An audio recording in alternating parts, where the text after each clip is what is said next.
Good afternoon, ladies and gentlemen, valued guests, and especially those who are participating in Maybank's webinar series for the very first time.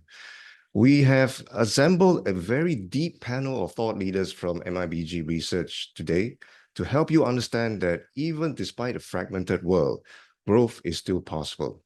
On the panel today, we have Dr. Chua Bin, who's our co-head of macro research. We have Anand Padmakandan, who's our regional equities head of research. And we have Dylan Wickramasinghe, who is our head of research for Singapore. He's also our regional bank's research head. My name is Seng Yao, and I'll be your host and moderator for the rest of this afternoon. The panel will be deep diving onto our recent thematic research on 7 key themes that have emerged on Trump being re-elected back to the White House, Fed policy easing, and basically ASEAN's competitive posture in light of the changes as we see right now. We will be recirculating this piece of research to you at the end of this webinar, and all of the content that we'll be previewing over the next hour or so, that will be made available to you as well. There will be a Q&A session towards the end of this webinar, but if there are any pressing issues that you want to flag to the panelists, please raise them in the Q&A chat box, and I'll do my best to basically raise this to the panelists as the show goes along, right? So without further ado, let's unpack the show and dig into the issues right now. For starters, my first question is, how will ASEAN's growth hold up in 2025 and 2026? And my first question basically goes to Hak Bin. At the core of world events, my memory serves me correct, in 2018, 2019, when Trump first came into power, effectively that had a huge impact in terms of slowing world trade growth. And this is barring the effects of COVID, which actually was back-end loaded and came much later. Open economies in ASEAN, Singapore, Malaysia, Thailand, Vietnam were quite broadly very affected because of the slowdown in trade demand. Philippines and Indonesia were less so because of the huge domestic consumption base, and that offered a buffer for their economies. So Hak Bin, what are your growth estimates for ASEAN this time, given that Trump has been re-elected back? Hey, hi, thanks, Seng Yao. So we're looking for growth about 4.7% for next year, roughly the same as this year. Bear in mind that ASEAN's growth has picked up quite a bit this year. It was just 4% last year, so strengthening to 4.7. It's a bit uneven. It was driven more from growth upgrades in Malaysia, Singapore, and Vietnam. There was some disappointment with Thailand's and Philippines' growth. But on the whole, it's quite a decent improvement, especially more pronounced in the second half when the exports improved, particularly from electronic exports. So we're looking around that growth rate for next year. We don't think the shock will be as severe as what we saw previously, in part because there will be stimulus on 2 fronts. One is that we think that monetary easing will continue. So 2019, I mean, the Fed was starting to tighten. Now the Fed is starting to cut rates. They've cut by 75. We are looking for another 75 basis point rate cut next year. Bear in mind, of course, before Trump won elections, the market was expecting as much as 5 rate cuts.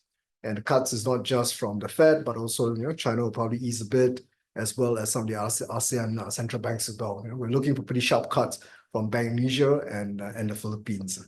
So that's going to be somewhat supportive. The second point is about the fiscal side. And I think neither the Democrats or Republicans are very fixated on the fiscal deficit and the debt, and they are, the chances are the fiscal deficit will still be pretty large next year. In fact, for this year, it's usually about 6% of GDP, and if Trump pushes ahead with his tax cuts, that deficit spending will probably continue.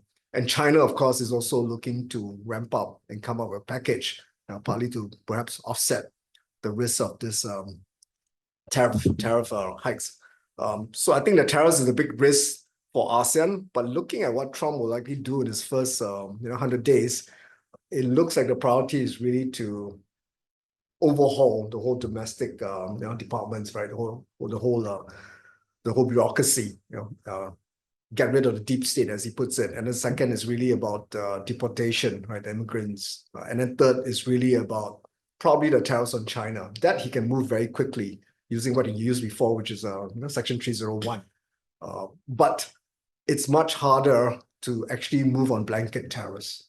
So this threat to actually raise the tariffs on the rest of the world from to 10 to 20% actually requires more of a process, more about buying in support. And it's not something that he can actually use Section 301 to actually push through. So which means that the risk of more blanket tariffs that can hit ASEAN actually is more like a second half risk to me, which allows more growth to kind of be supported from the easing as well as the supply chain moves. Okay, so Hagwit, it does sound like the Fed has a bit of time on their hands to really assess the state of the situation, and that if it wants to take on a more aggressive line of cuts, it could actually do so later rather than, as early as December or the next FOMC announcement. So I think Chairman Powell, has signaled that they can afford to be a bit more patient. So we are looking for possibly, I think the market's kind of even odds now for a rate cut in December. And then for next year, the markets have moved to 3 rate cuts, which is, I think, in line with our views. So we're not expecting very, very aggressive rate cuts. I think most of the houses are now penciling in that the Fed might not reach that core inflation target of 2%. It will be slightly sticky, and because especially on the services side. So there won't be a very aggressive easing. Hagwit, I want to refer to your last note on the state of the US economy. And in one of the slides, you did point out that based on one of the metrics that you are following, that the US recession fears appear to be overblown. Could you kind of walk us through your observations on that? And I think that's largely played out, right? Because I think that that inverted yield curve and the sum rule, the sum rule is looking at the change in the unemployment rate, but part of it is as seasonal factors, and it's always been, and the unemployment rate is coming from very low levels, and it looks like there's some easing, and that's what the Fed has been had the room to cut rates. But it does look like the risks are overblown, given especially since both on the monetary policy side and fiscal side that we're probably going to see pretty supportive measures, next year. Okay. All right. That's a nice segue to the first thematic, actually. And that would be on Fed and the ASEAN monetary policy easing front.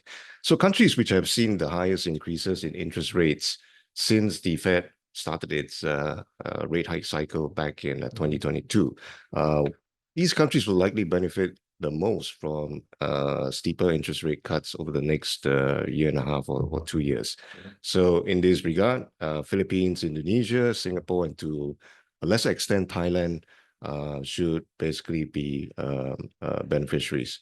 Now, Maybank is generally not expecting any monetary easing for Malaysia and Vietnam, based on report Hagwit.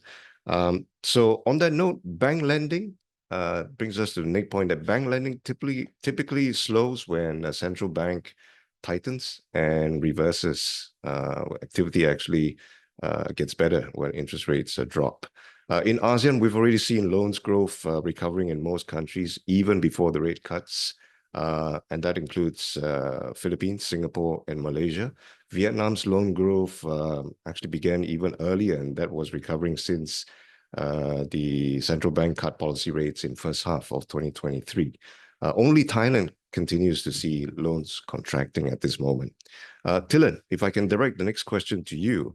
If we look at a country like Indonesia, where interest rate easing is expected to be actually the most aggressive based on the charts that we'll be showing next, what is your outlook for the pre-provision operating income for large banks in Indonesia? Some, for example, Bank Central Asia, Bank Mandiri. Could you give us a view on that, please? Sure, Sangya. So I think just to take some context, I think we are not expecting interest rates to ease as aggressively as what we did before, partly because of the world with Trump So I think as the Fed kind of starts to slow down their cuts, we may actually see some slowdown in Indonesia as well. So we're looking at about 3 cuts going into next year in Indonesia. So if that sort of scenario actually pans out, for the Indonesian banks, there is quite a bit of growth that can be still squeezed out. So for Bank Central Asia, we're actually looking at sort of early double-digit sort of growth at the pre-provision operating profits level.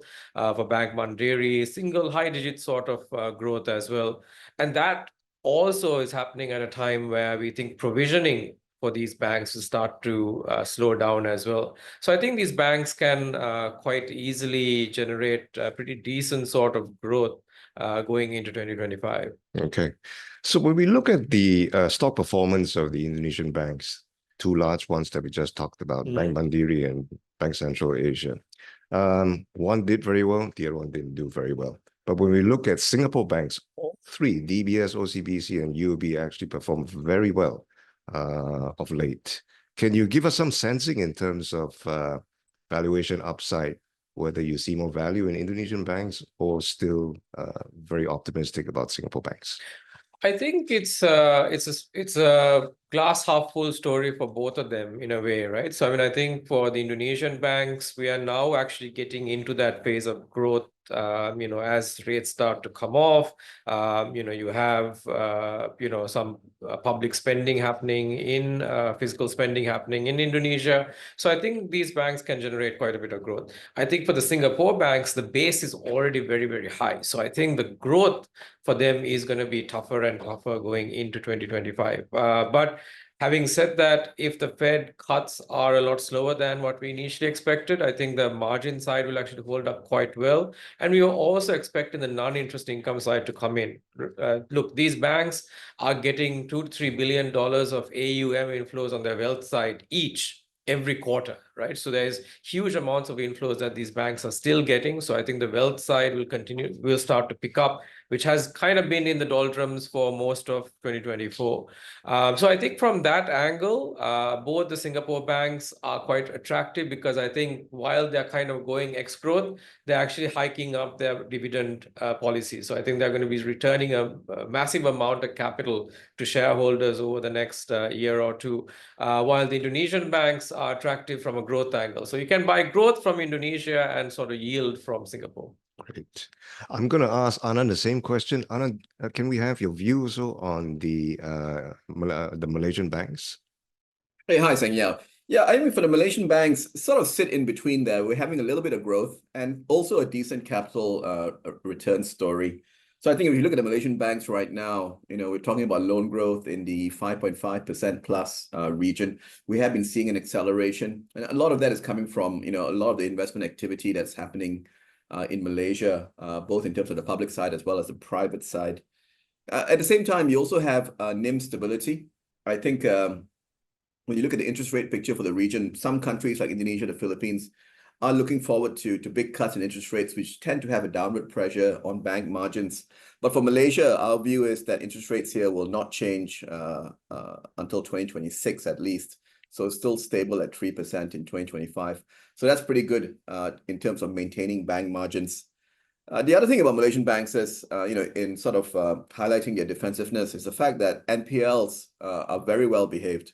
So the NPL ratio for Malaysian banks has actually now fallen to levels comparable to the pre-pandemic level or pre-COVID level.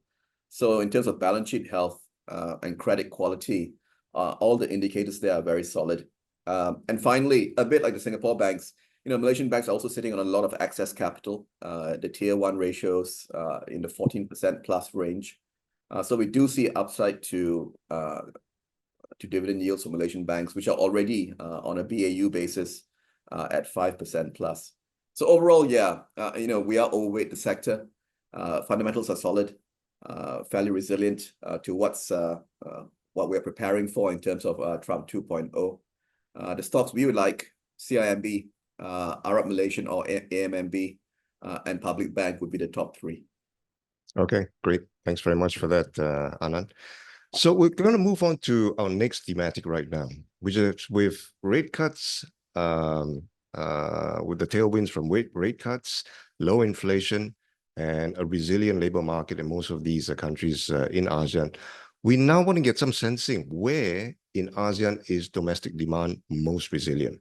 So inflation rates have basically fallen off in 2022 to the levels that we see right now, which is very comfortable to the ASEAN central banks. Supply chain disruptions from the pandemic and to some extent the Russia-Ukraine war have largely dissipated. We say that also short of conditions actually stabilizing from this point onwards and not escalating further. Now, the third point is that China's excess capacity and weak domestic demand are also exerting some deflationary pressures on ASEAN countries via low cost of imports. So overall, our general view is that forecast inflation should continue to fall in 2025 in most of these countries, Philippines, Singapore, and Vietnam. And even though we talk about fuel subsidy cuts in Malaysia and Indonesia picking up, overall, it remains within a comfort zone of central banks. So Hak Bin, coming back to you, although private consumption spending in ASEAN had shown signs of recovery in 2024, but there are signs that this trend is actually softening of late. And from the graph that we'll be showing next, it's quite obvious that Thailand is the weakest of the lot. Can you give us some sensing in terms of what's happening there? Yeah, so when you look at the growth, that's driving ASEAN, a lot of it's coming from exports. Some countries' investment is picking up. Consumer spending is a bit uneven. So I think there are three reasons for that. I think bear in mind that the pandemic shock that took quite a bit of a toll on household balance sheets. A lot of ASEAN countries are low income and they never had the kind of fiscal transfers, the kind of general support that we saw it happen in the US or UK or Australia or Japan or even Singapore, right? Where they really transferred and basically supported the economy. So a lot for many of the household, they had to draw down on savings. So really that depleted their balance sheet and that kind of, that it takes time to heal, and recover. And then second, after that, you got inflation shock, right? Because of the Ukraine war. And that took a toll as well. Prices jumped quite dramatically and everybody had to cut back as well. And then you have the interest rate shock as well, where central banks tighten and suddenly it costs a lot more to service the debt. So I think when you add it all up, I think perhaps it's not so surprising that some ASEAN consumers in certain countries which had very little support and had to rely on their own savings, are a bit more cautious in spending, and that's why it's been kind of disappointing for some of the companies this year. But I think if the thesis that now inflation has come back to more normal levels, now that the labor market has improved, they can replenish their savings, and then thirdly, central banks can cut interest rates, that would help their pockets, and therefore we should over at least the next 2 years. I think some of the consumers could start spending, bring it back to more normal rates again. Okay, all right, thanks, Hak Bin. Well, Anand, you speak to your heads of research around the region, and I guess it's fair to say that no two markets are similar, and that consumer markets in Malaysia versus the other countries will probably move in varying degrees as well. In your view, has the consumption theme in Malaysia run its full course? Yeah, I think when you look at Malaysia, and as well as broader ASEAN, and the building blocks for sustained consumption growth are actually in place. If you look at our base case GDP growth forecasts for Malaysia and the region, we're talking 4.8% plus to 5% acceleration from last year. As Hak Bin just mentioned, inflation has been trending down, so that's improving consumption or purchasing power. And also, we do expect rate cuts, and we have seen some rate cuts already from countries like the Philippines, Indonesia, to stimulate consumption as well. So I think if you look at those building blocks, notwithstanding the uncertainties of Trump 2.0 on the tariff and trade side, domestic consumption drivers should remain quite solid. So I think for Malaysia, Malaysia is not really a huge country per se in terms of being consumption. We do have some consumption picks here, like Mr. DIY being one of the bigger ones, Farm Fresh. But I must say, for Malaysia and ASEAN as a whole, a lot depends on the currencies as well. We had a thesis before Trump's win that the US dollar would continue to weaken, and that would, reduce input cost pressures for many consumer stocks in not just Malaysia, but across ASEAN as well. Now we're seeing the reverse. So there could be some margin headwinds for consumer plays across the region. But having said that, to finish off, we are still quite constructive on consumption in particular in the larger, more domestic demand-driven economies like Indonesia and the Philippines. So Indonesia, we like stocks like Mayora, Indah, MAPI. In the Philippines, we have buys on stocks like Jollibee and SM. Malaysia, as I mentioned, is a DIY. Also Farm Fresh is on our buy list. And I wouldn't also ignore Vietnam. Vietnam is a big market. GDP growth is above 6% for this year and forecast for next year as well. So a lot of consumption power there. So on a base case scenario, Vietnam should be a place to look at for consumption plays as well.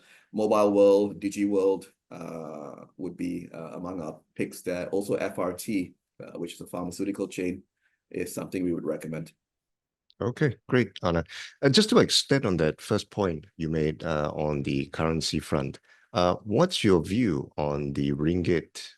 It was basically the strongest performing currency within the ASEAN bloc not too long ago. It's weakened a little bit. What's your year-end target or perhaps a 2025 target for the ringgit? Yeah, I think we're looking at about 4.45, which is really around where it is now as a year-end target. These targets can move very quickly. Currency is not something I'm glad I don't have to predict currency movements myself because it's very, very difficult. But certainly, if you step back and look at a currency like Malaysia's ringgit, and you read our FX research, unfortunately, Malaysia does appear to be on the wrong side of things right now from a currency perspective, because the ringgit is among the most sensitive currencies to US Treasury yields. So when US Treasury yields go up, the ringgit tends to weaken. Same time, the ringgit is also among the most sensitive to the Chinese yuan. When the yuan weakens, the ringgit weakens proportionally or even more. So from those two drivers themselves, and you add on the fact that oil prices are sluggish and may trend lower under Trump 2.0, the odds do seem to be against the ringgit strengthening. We do expect it to continue to have a weakening bias, Seng Yang. Okay, great. Thanks. Thanks very much for that, Anand. Okay, we're going to move on to the next thematic right now, which is basically on FDI and the manufacturing supply chain shifts. That is, it's an ongoing occurrence, but I think when Trump comes on board next year, the shifts actually could be more volatile, right? So, Hagwit, the question here is this: FDIs into ASEAN are strong on the China Plus One transition. And the good news is that none of these countries within ASEAN actually have the might to actually replace China. But the bloc itself is not an equal playing field. Both Malaysia and Thailand saw an increase in FDI application and interest, but the translation of that interest into actual FDIs was actually much slower in that regard. How do you explain this divergence and what might be clouding the investment outlook? So I think if you look back 3-4 years ago, it was very clear that Vietnam would be the big winner of this China Plus One and the reconfiguration of supply chains. It wasn't as clear who would be the second winner within ASEAN. So some were thinking maybe Malaysia, maybe Thailand, maybe Indonesia. But I guess now, with time, you can kind of see the numbers. Yes, approvals and applications went up. And usually what that means that the company is eligible for tax, special tax rates, low tax rates for 5 years. But whether the company actually pulls the trigger and invests, it took a while to see. But I think over the last 12 months, it's very clear that the FDI numbers have picked up in actual terms in Malaysia, and it shows up in the GDP numbers as well and components. When you look at private investment growth in Malaysia, it has soared to now slightly above 15%, right? So that's pretty strong compared to the mid-single digits last year. But when you look at Thailand, yes, approvals are very, very, very strong. Approvals was, I think, up like 40-50% on a year-on-year basis. But realize FDI is down 1/3. So I guess there are all sorts of views that one could say that perhaps the politics didn't help. You have changes in government, and so maybe foreign investors just wanted to wait and see. Second thesis could be that a lot of FDI into Thailand are related to the auto space, right? Particularly for say electric vehicles. But then even over the Trump's not just Trump, but Biden's administration, he ramped up the tariffs to 100%. So if that changes the market situation, do you really need so much capacity since there's already so much excess capacity in EVs? Do I need to open another plant? And of course, when you look at a proportion of, so I think that affects Thailand a lot more. And then thirdly is that Thailand just attracts a bit more than the other countries in terms of the proportion that comes from China. And China is clearly right in the smack in this trade war. And it's no surprise that perhaps they think twice and depending what Trump does, right? Especially if he cracks down on third countries, for companies that try to circumvent around the tariffs. So it could be a combination of reasons, but it's clearly that the approved investments in Thailand has not materialized. Okay, all right, thanks, Albert. Thilen, coming back to the Straits, a region that is closer to us. The Johor Singapore Special Economic Zone is on track for signatories, I think, on the 8th of December of this year. Can you comment on what can be expected ahead of that event and the investment opportunities for this Johor Singapore Special Economic Zone? Sure. So, I mean, I think word of warning first. I mean, I think, there are hundreds of economic zones all around the world. And when we did our research, we found that close to 90% of them actually don't meet the original objectives, right? So you need to have very clear policy in place and very clear execution in place, which we hope that the Singapore-Johor Special Economic Zone will implement. Now, in terms of what we can expect is an integration of Singapore's, global financial and logistics center with Johor's access to land, labor, and energy. So I think that's a very good and symbiotic combination, which can actually drive, the sum to be actually bigger than the parts. So I think that's a good sort of starting position. So in terms of the thematics under that, we actually see about 5 key thematics taking place. The first is, Singapore actually gets access to a larger hinterland, which it never really had before with Johor.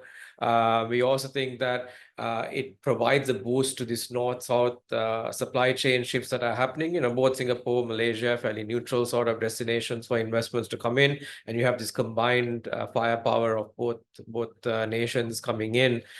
We also think that the net zero transition that Singapore is embarking on, along with especially segments like data centers, will actually benefit. Especially a lot of the data centers that are being built with alternative energy in mind.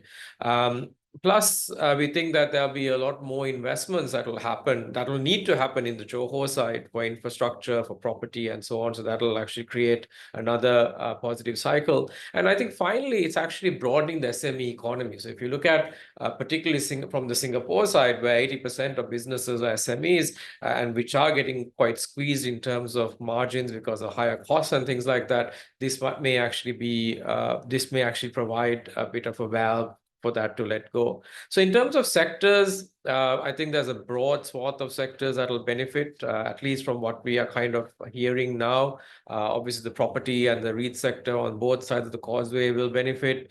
We think the renewable sector will benefit, the industrials, the power generation side will benefit, transport, tourism, as well as the manufacturing side as well, Sengya. Okay, great, thanks.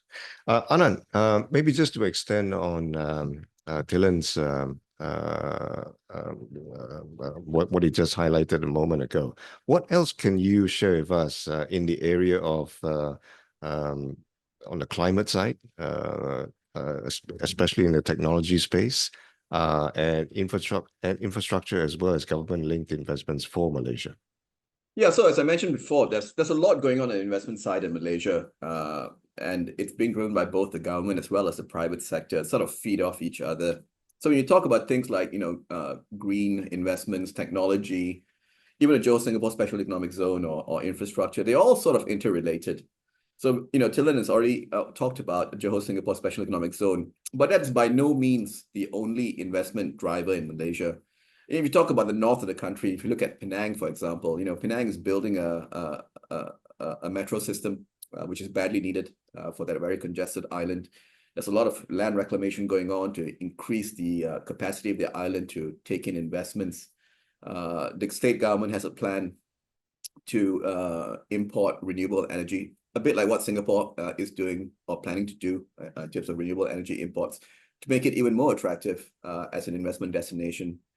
So, a lot of things are happening in other parts of the country. Talk about data centers. There's a lot of that happening in states like Selangor and Perak as well, outside of Johor.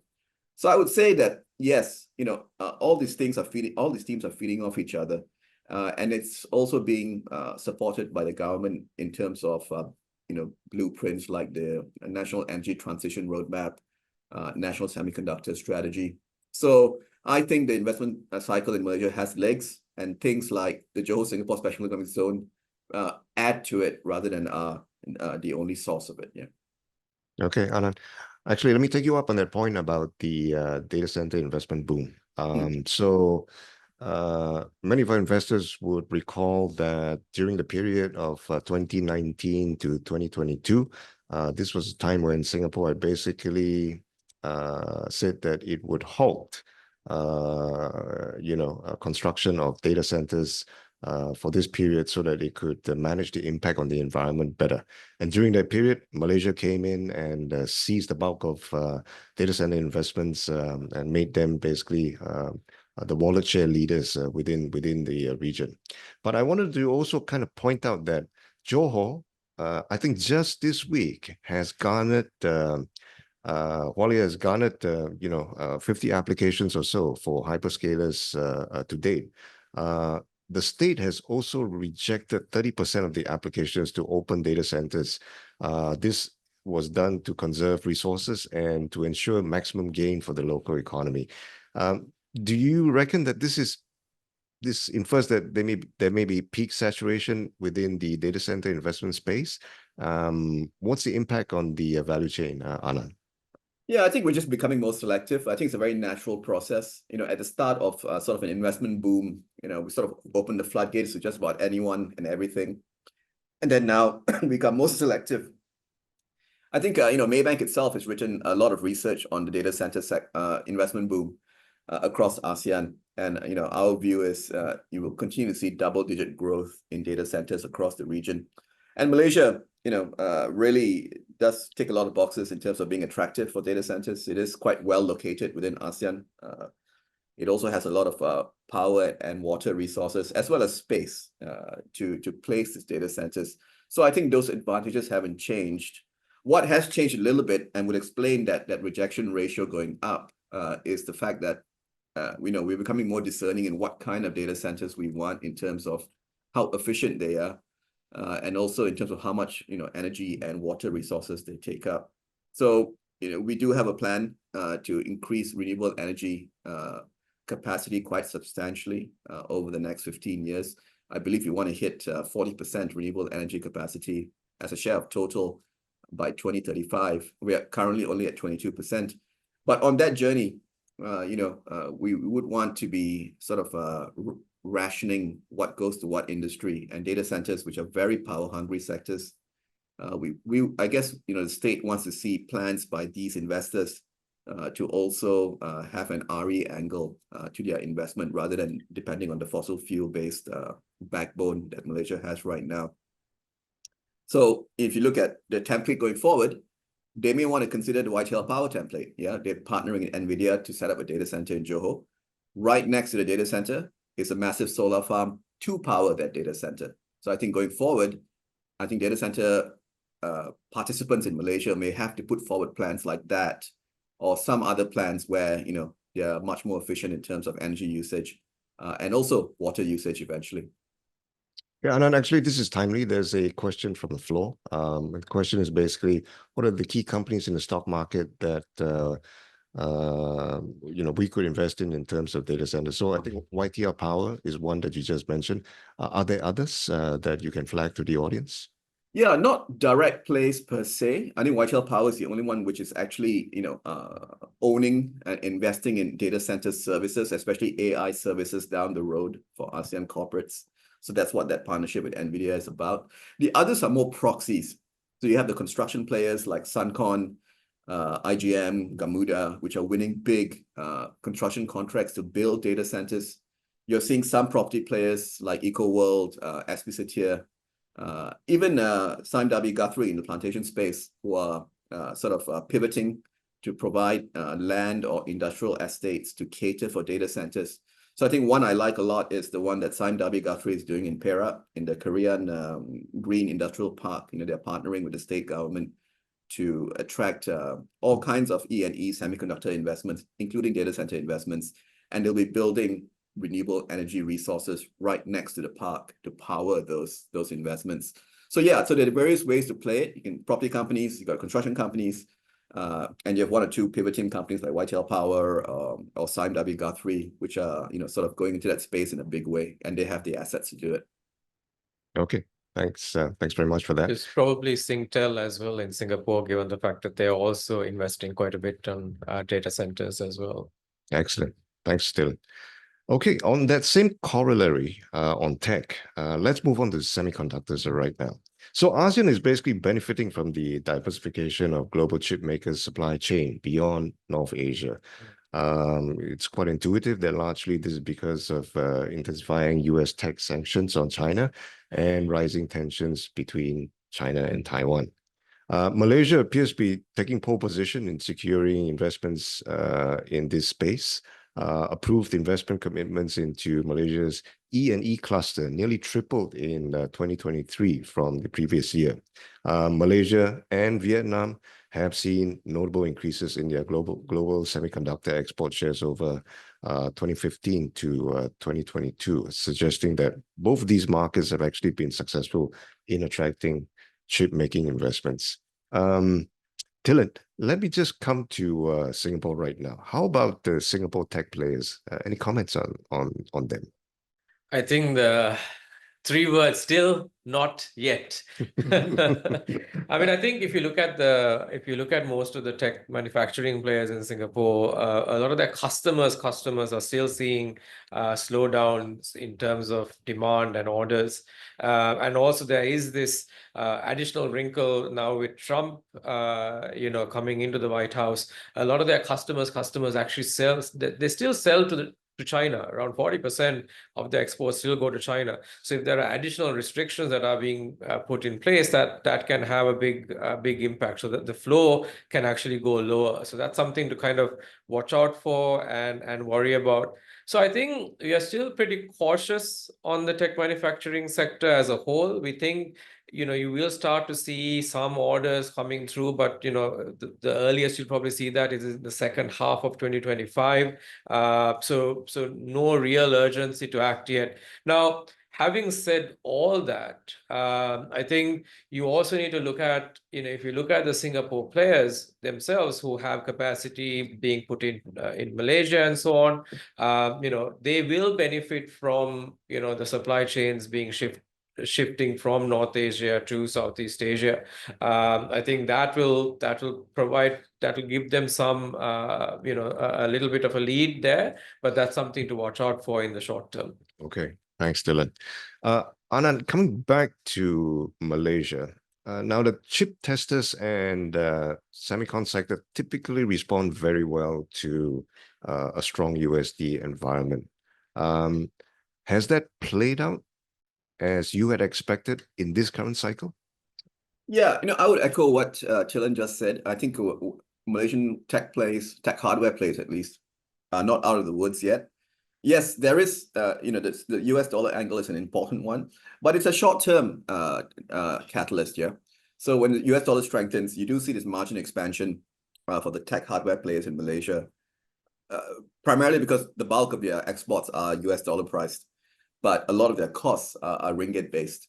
So you do see that margin expansion. You see that for gloves as well in Malaysia. But the medium-term picture is a bit more clouded. Yeah, you do have this China plus one story, which has been going on for a few years now. But I must confess, based on the feedback from our tech analysts on the ground here in Malaysia, the positive feed through to the domestic supply chain or domestic tech players from all this, FDI relocating to Malaysia, still very early days. We're not seeing a huge pickup in business potential or outlook from this relocating FDI as yet.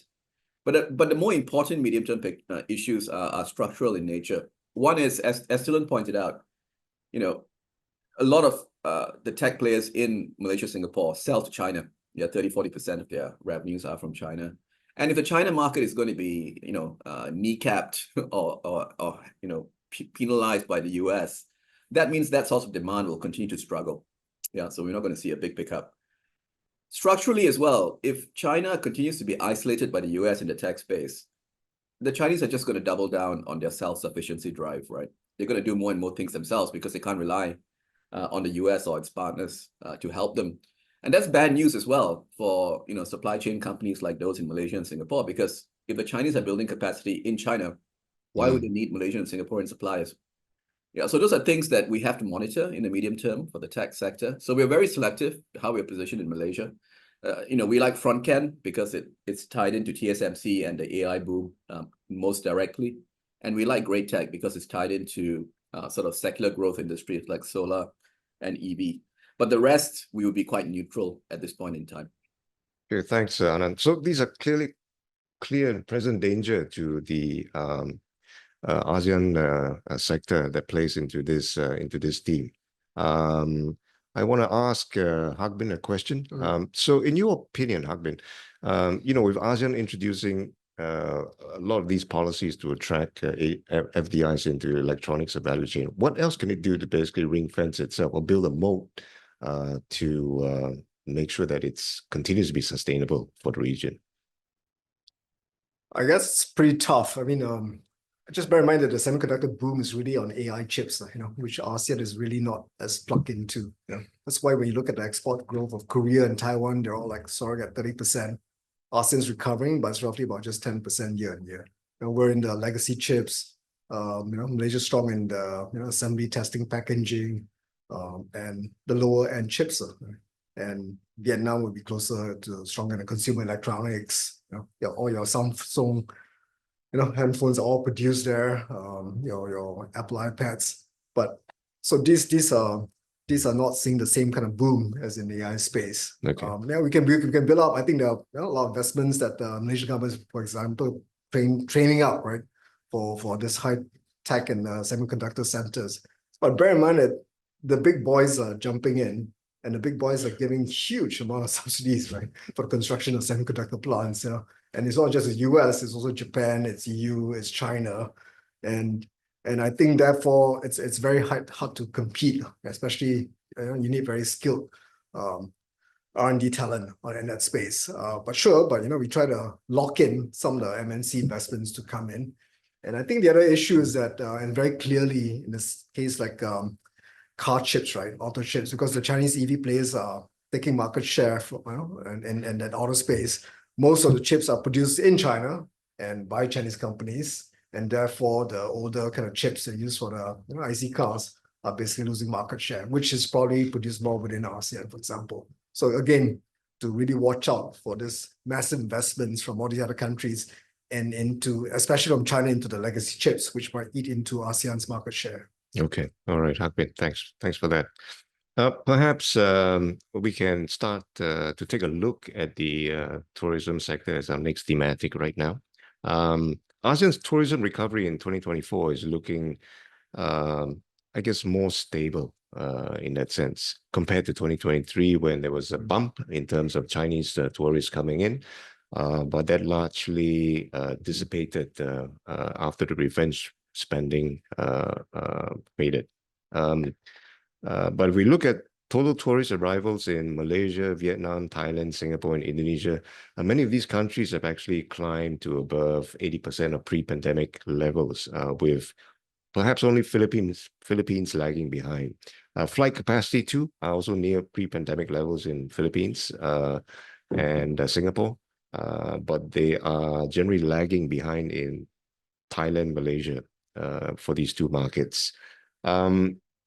If we look at Thailand in that sense, because it being such a huge hospitality market, if tourism continues to improve, is Thailand's current account surplus likely to rise further, and can it catch up with pre-COVID levels, in your opinion? So I think the big bet was on Thailand 2 years ago when China reopened, because Thailand was the favorite place, right? And most would have thought that Thailand would be the first one that would benefit the most. But But now, 1.5 years later, the tourist arrivals from China kind of lagged. It's roughly about 2/3 back to our pre-pandemic levels, for China tourists. But China tourists for Singapore and Malaysia are pretty much back to pre-pandemic levels. So I think that's been a bit of the surprise, that they've gone to other destinations a bit more quickly. The current account surplus position of the Thailand has recovered. It's roughly about 2% surplus of GDP.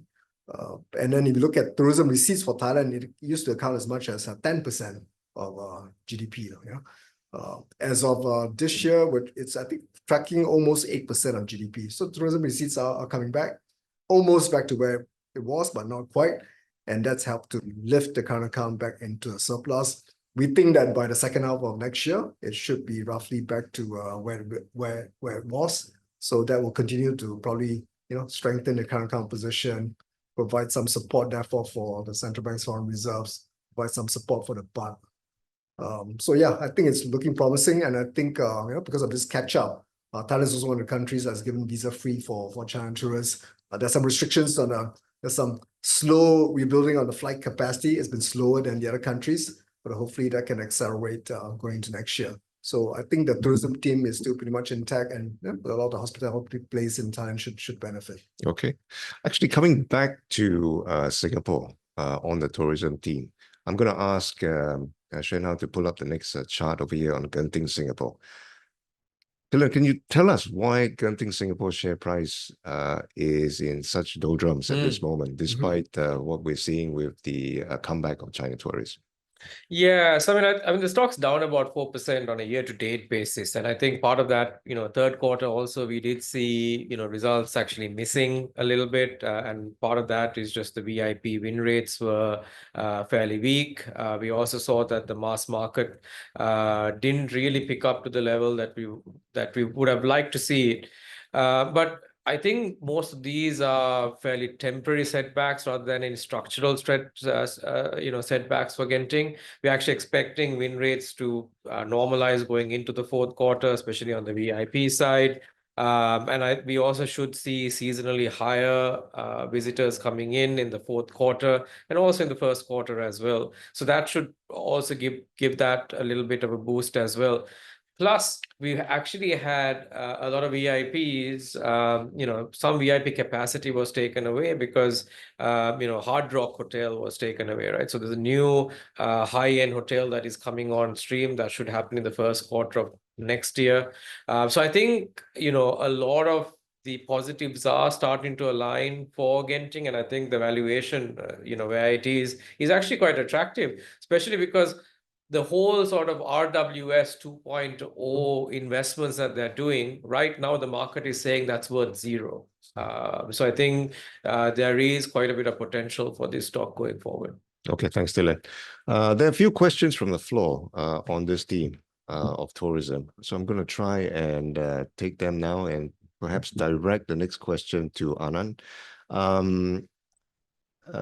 So the question is basically, are there any significant investments in tourism infrastructure, such as transportation, airports, or accommodations to support its recovery? Anand, anything in the region that we could potentially look at? Yeah, I mean, there are a lot of airport plays in the region, and many of them are on our buy list, actually. So obviously in Malaysia, you have MAHB, but you also have AOT, Airports of Thailand in Thailand, and Airport Corp of Vietnam in obviously Vietnam.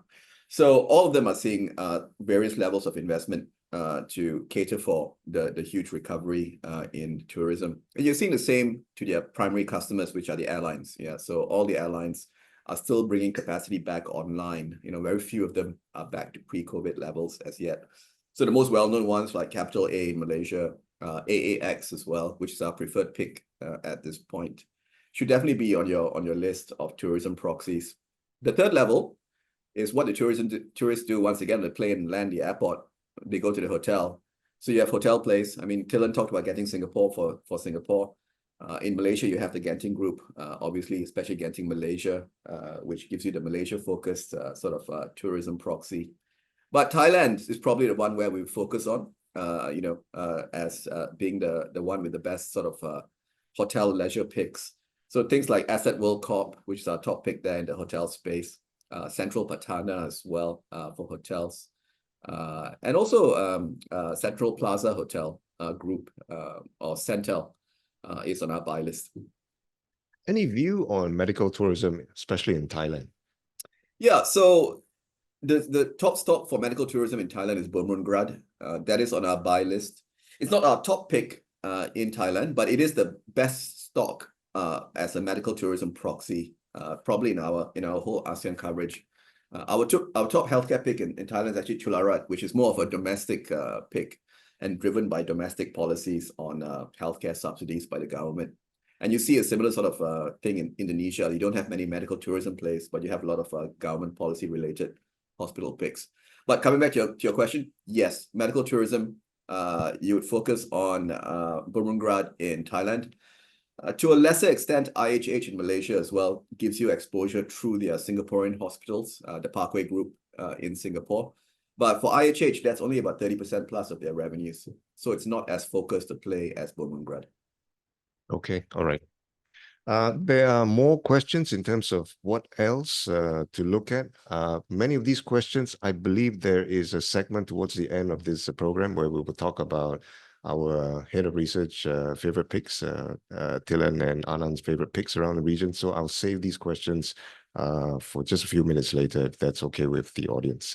I'm just going to move on to our second final thematic right now, and this is on China stimulus and basically its impact on the commodities sector.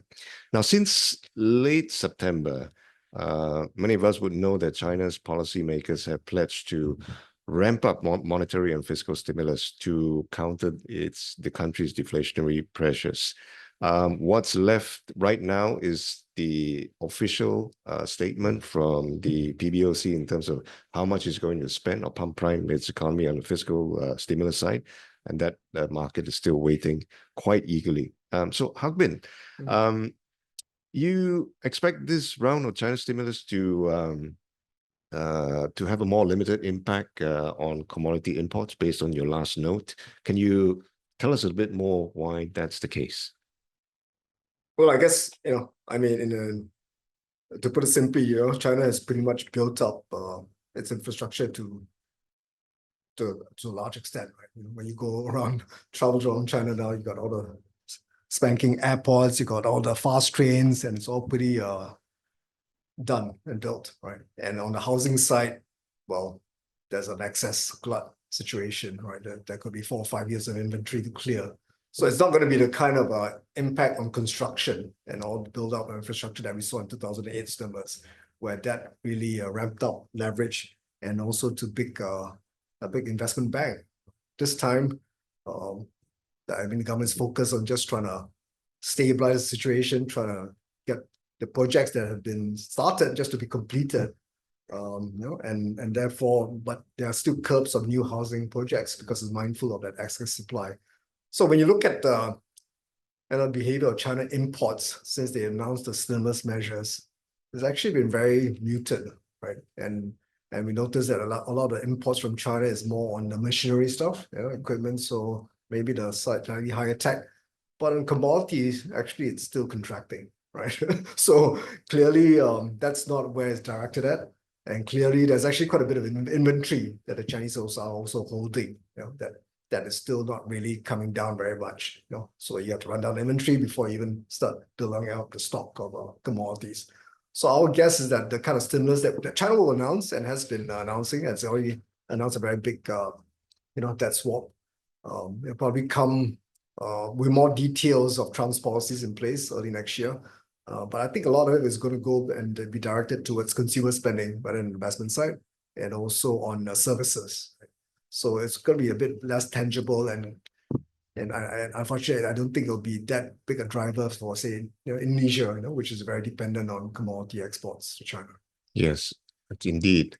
In fact, if you can take your attention and take a look at the chart that we're flashing on the screen right now, that is a huge number where commodity exports play in terms of Indonesia's exports, which brings me to my next point.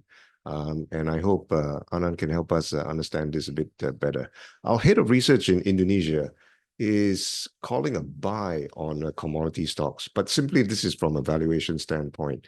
Anand, are there any other reasons that you could think of why commodity plays might be an interesting hold, be it medium term or long term, right now?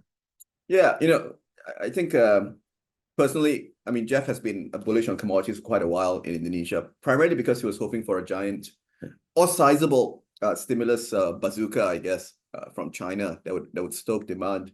But we've always been a bit more circumspect about that. As Harbin has pointed out, if there is a stimulus package coming out of China in a big way, it's not going to be focused so much on infrastructure investment and such. It's going to be more to stoke consumption. So that may not be as beneficial to demand for commodities as would be the case in the past, where stimulus measures were very infrastructure focused and very commodity heavy in terms of inputs. So yeah, I think we would have to remain quite selective in how we're positioned in Indonesian commodity stocks. We do have buys on most of them from a valuation perspective, but I would pick the ones which actually have some sort of medium-term catalyst. So I'll give you two names. One, Aneka Tambang, which is a nickel play. We're seeing a lot of mining quota restrictions coming up from the new government, and that's really tightening supply of nickel ore, and that's helping to boost prices. So that's a domestic policy change that is helping a player like Aneka Tambang. So that's a good catalyst. The other stock I would look at is Medco Energy, which is more into upstream oil and gas. Again, very policy associated. New government is boosting or planning to boost upstream oil and gas activities or exploration activities to reduce the net imports on the energy side. So a local player like Medco Energy would benefit from that. So yeah, so be selective. I don't think the China angle will be sufficient to get interest back in all the stocks in the sector. Thanks for that, Anand. Away from hard commodities and into soft commodities, Dylan, you cover with Wilmar, which is also a very big player in China. You're still largely neutral on the stock, even though Wilmar's portfolio kind of focuses on soft commodities complex rather than hard commodities. Can you give us some color why that is the case? Yeah, so I think for Wilmar as well, it's still not the right time. So I think if you look at even the last quarter's results, margins were still tightening. Part of that is driven by falling commodity prices that they can't price up, and plus fairly weak demand domestically in China. So while we kind of keep this whole China stimulus narrative in the back of our mind, the way we see it is the pathway is still not very clear exactly what China will do. And even if they do it, it'll take quite a bit of time for the stimulus to actually trickle down to consumption. So I think for Wilmar, that's going to be a bit of a headwind for a while. But apart from that, remember that Wilmar makes quite a bit of their earnings actually from trading commodities in the global supply chains. Now, a little bit of volatility is good, or in fact, it's essential to make decent trading gains. But if you have a massive amount of volatility, like what we did have, during the pandemic and things like that, then it actually becomes a negative feedback loop. Now, with Trump administration, you have tariffs being thrown about everywhere, even on commodities and things like that. We don't know how much volatility will actually come through for the commodities complex. So I think, the risks are still stacked on the negative side for Wilmar. Now, if you want to play the pure sort of China consumption recovery story for Wilmar, you actually can buy Yihai Kerry, which is actually listed in China, which will actually give you a much more purer play at that part of the narrative rather than buying the whole core in Singapore. Okay, great, Dylan.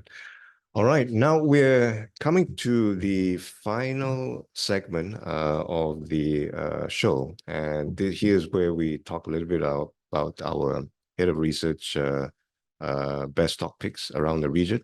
And also it's timely because there are many questions coming from the floor, and which I will summarize for you.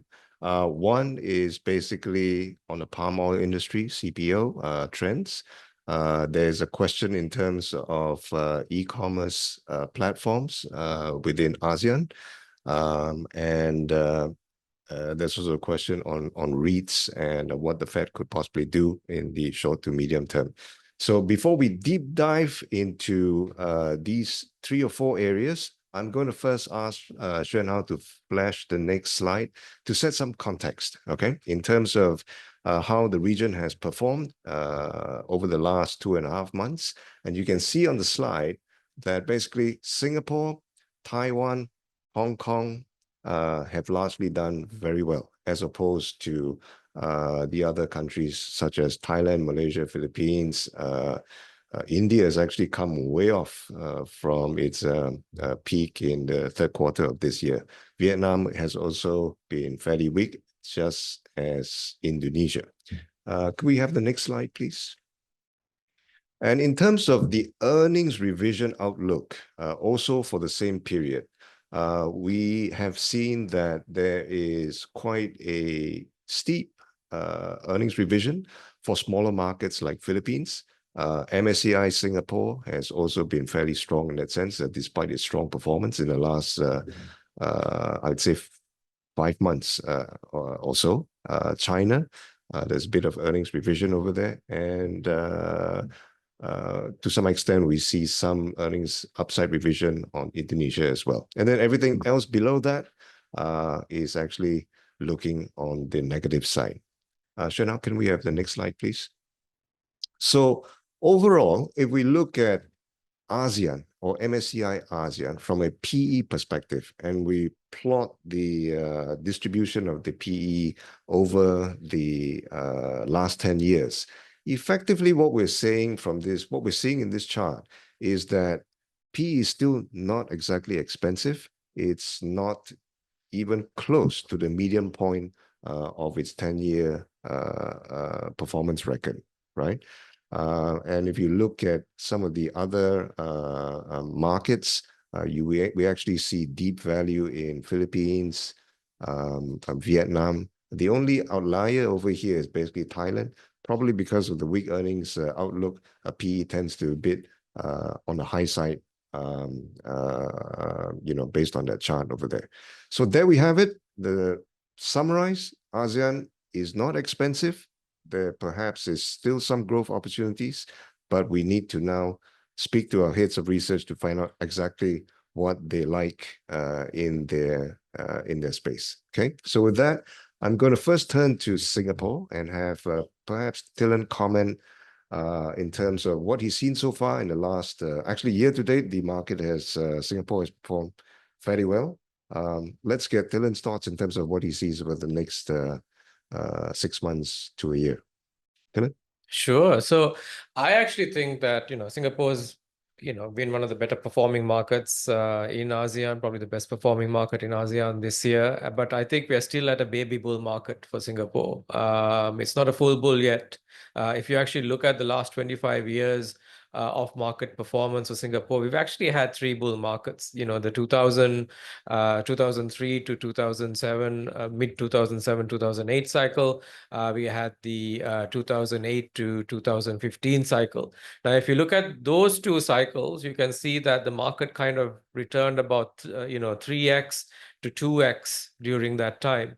The current cycle, which I'm kind of taking from the pandemic 2020s, we've only up about 47%. And if you actually look at the last 2 cycles, the re-rating was fairly narrow, right? They were pretty much driven by the banks, during the first cycle, a lot of the S-chips and some of the property names. In the second cycle, again, it was the banks, the S-REITs, as well as the telcos.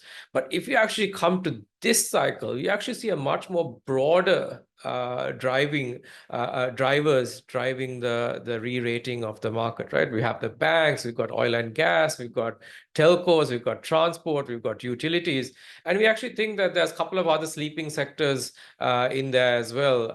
The potential for REITs to come back, while we are not calling for that to come back right now, but potentially that coming back will add another leg to this rally. We also think that the tech manufacturing sector going into the later part of next year, coming back, will also provide some additional tailwinds as well. And there's a hope and prayer segment as well, which is the MAS capital market reforms. We are not putting in any, we are not penciling in any upside from that yet. But if that does come through, and if it actually amounts to something concrete, then that can also help the market as well. So I think, for Singapore, if you go to the next slide, the one of the key sort of attractiveness is the fact that it's not China. You've got this neutral, country here, which has the potential to arbitrage all these tariff opportunities. We've got a global financial center, so the banks will benefit. We've got some of the, as the supply chains move to Southeast Asia, the tech manufacturers, the internet companies will probably see less regulation than some of the Chinese ones, so that will also benefit. Plus, actually, quite a lot of Singaporean companies actually have a US onshore presence, like ST Engineering and so on, who has 40% of the assets in the US. So if you actually have US becoming a little bit more isolationist, some of these companies will benefit. Plus, we've got rate cuts. If that actually starts to come through, the REITs will benefit. We've got a lot of GLCs restructuring. So that's a, Singtel, Semcorp, and so on, as well as a lot of the small and mid caps, particularly in the oil and gas space as well. So quite a few drivers that are all happening at the same time. So I think, we are still very early on. So I'm christening this a baby bull market, and we still have a bit more to go. Very nice. On that point about the prayers from the MAS, on a probability scale of 1 to 100%, 0 to 1, where do you stand in terms of the MAS having actually an idea in terms of how to recatalyze this market? I mean, recatalyzing markets are very hard. I mean, you need very strong structural reforms, and in Singapore's case, you need some very bold reforms happening. Now, we've been around these markets for a long time, so there has been a lot of talk, but very little action in the past. But I think this is the first time we're actually seeing this combined sort of very focused effort where you have all stakeholders, from the government, the regulators, the exchange, as well as a lot of the market participants, kind of working together to come up with solutions. So I would say that this is probably the best chance that we've seen, the best sort of outcome that we are seeing versus the previous attempts of reforming the Singapore market. So let's see what happens. As I said, it's all still hopes and prayers at this stage, but I think probably the closest to heaven than the past few attempts. Fantastic. All right. So yes, there's a slide that summarizes Tillen's top picks. We will share that with the audience right after this webinar. There's also one for Anand, and it basically summarizes his top picks for the region. Anand, could you walk us through that list, please? Yeah, so it's different strokes for different countries. ASEAN is a very varied place. So Tillen has already covered Singapore. So for Malaysia, which is the second best performing market in ASEAN year to date, it was the best until Trump won. Then Singapore sort of overtook us, helped by the Singapore banks being such excellent performers. So for Malaysia, a lot of it plays into the investment cycle, the picks. So the thematics like FDI inflows remaining very strong, renewable energy mandates continuing to increase, and infrastructure being built across the region, in Johor and Penang in particular. So construction sector plays like IGM Gamuda would feature quite highly. Whitetail Power for the DC angle, and also the RE angle, given that they are probably going to be exporting RE energy to Singapore at some point. As the Sime WGA3, as I mentioned before, pivoting into solar farms, trying to make better use of their plantation land in higher margin activities. One or two secular plays as well. IT Max is one of our top SMID picks. It does smart city solutions. We're seeing them win more and more contracts. So we think that's a stock where you can buy and not be concerned about what's happening with Trump 2.0 and trade, because it is driven completely by domestic drivers.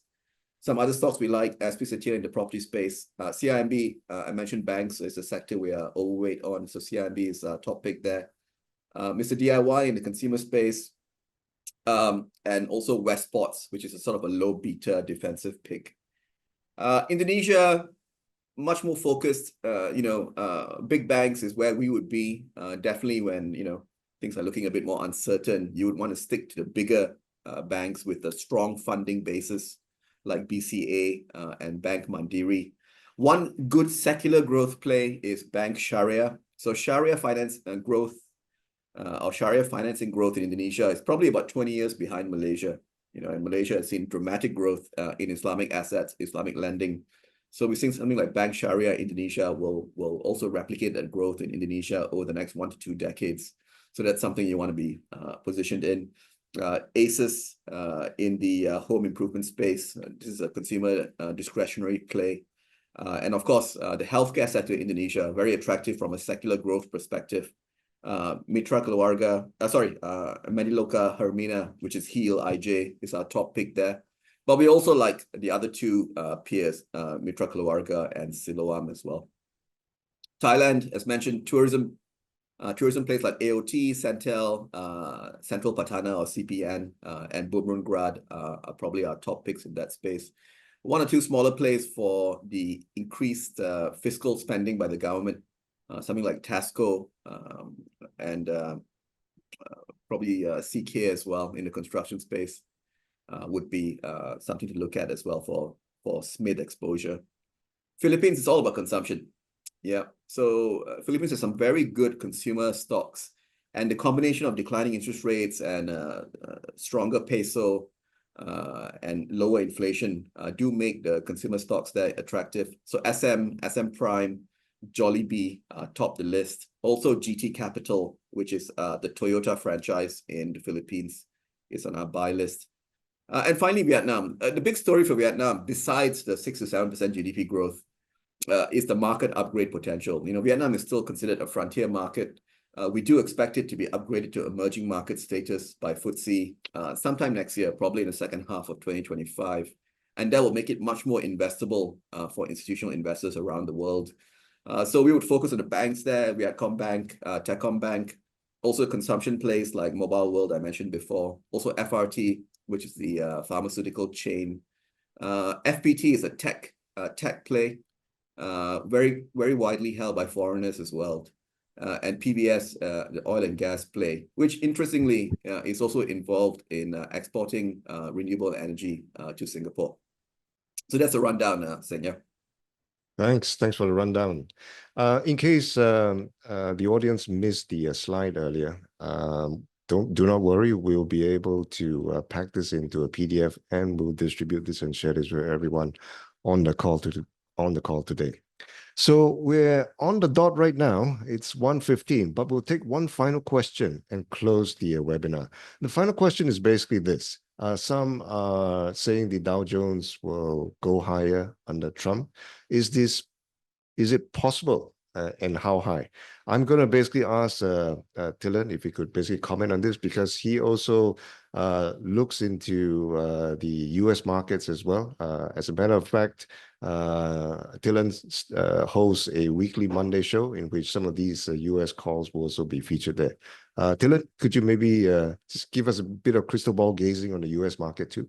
Well, the Dow Jones now has NVIDIA in it, so I think this whole AI bandwagon still has quite a bit to run, and I think also you probably will see the reduction of regulation and so on under Trump actually being supportive of quite a few of the stocks, especially the industrial names as well as the banks and so on as well. So I think the potential for the US market to continue, and given the massive flows that the US continues to receive, should benefit the overall market, whether it's the Dow Jones or the S&P at this stage.